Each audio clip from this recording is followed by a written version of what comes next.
করছেন? মাননীয় additional session জাজ বিশালগড় একটি মামলা যার নাম্বার ST টাইপ 1/19/2022 উক্ত মামলায় আজকে তার চূড়ান্ত রায় প্রদান করেন। উক্ত মামলার অভিযোগ ছিল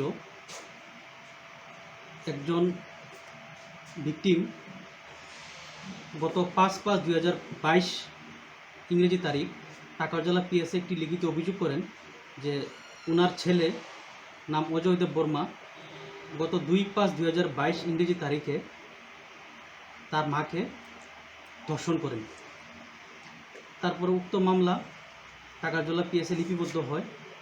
পরবর্তী সময়ে আসামিকে গ্রেপ্তার করা হয় এবং উক্ত আসামি অজয়দেব বর্মাকে জেল হেফাজতে রেখে সম্পূর্ণ বিচার প্রক্রিয়া সম্পূর্ণ হয়।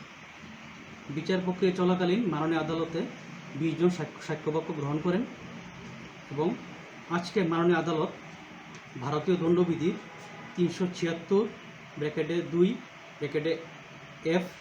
IPC ধারা মোতাবেক অভিযুক্ত আসামি অজয়দেব বর্মাকে যাবজ্জীবন সশ্রম কারাদণ্ডিত করেন, লগে 10,000 টাকা জরিমানা করেন।